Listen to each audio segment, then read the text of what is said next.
Zdravo dragi moji, dobrodošli na kanal. U današnjem videu pokazat ću vam recept kako da od jednostavnih sastojaka spremite jako lep, ukusan i što je najvažnije, veoma brz ručak.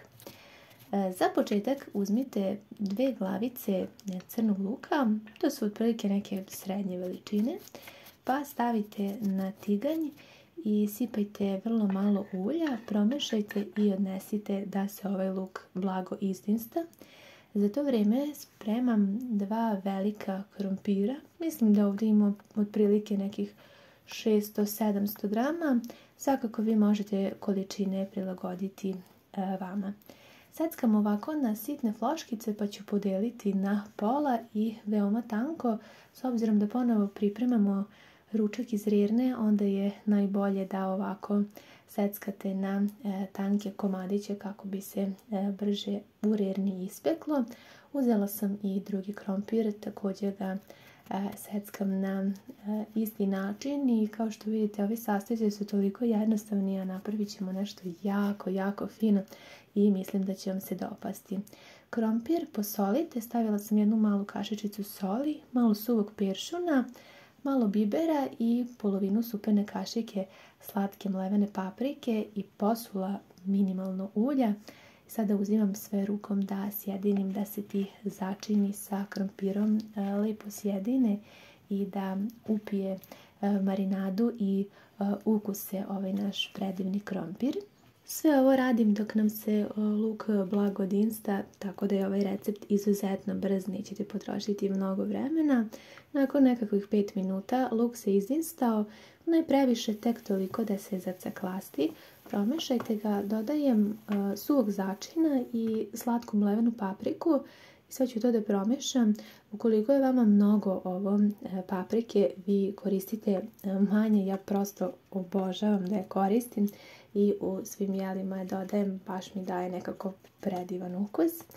Polovinu dinstanog luka dodajte u krompir, pa sve zajedno sada promešajte. Ako želite da krompir bude sočan i mekan, onda obavezno ovo uradite.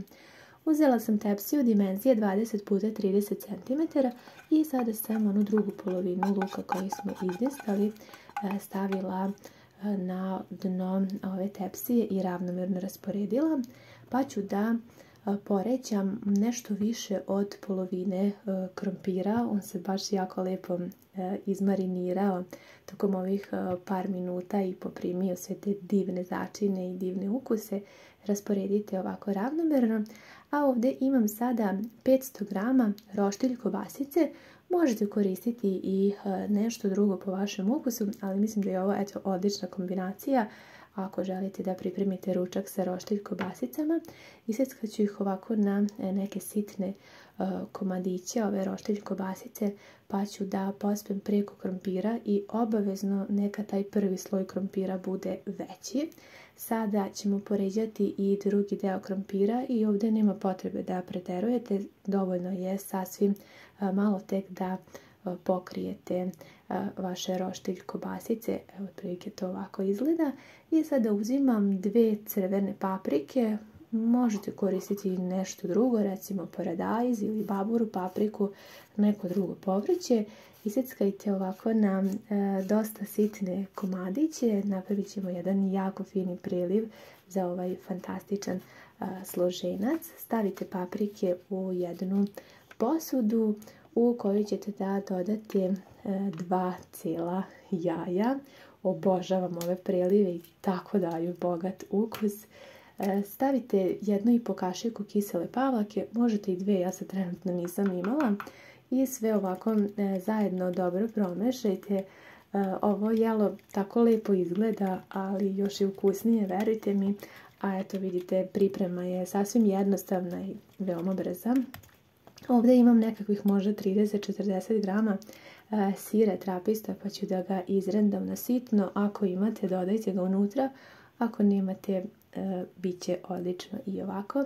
Promešajte zajedno paprike sa i ovim rendanim sirom. Mi smo već pri samom kraju i sada za kraj samo pospite sa ovim prilivom od paprika koji smo napravili i ravnomjerno rasporedite. Kažem, na oko izgleda prelepo, a još je ukusnije, tako da eto, nadam se da će vam se ovaj predlog ručka dopasti.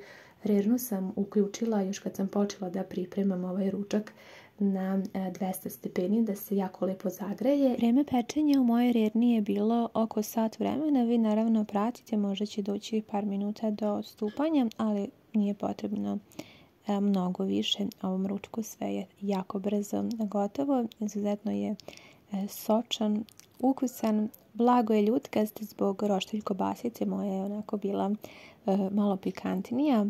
Nadam se da vam se ovaj predlog ručka dopao i da vam je ova ideja poslužila da je nekad spremite za obrok. Veoma je, kažem, brza, izuzetno je sve ukusno. Voljela bih da mi javite vaše utiske, kako vam se ovaj recept dopao, da li biste ga isprobali, kako vi pravite ovo. Hvala vam na gledanju i ljubim vas sve puno.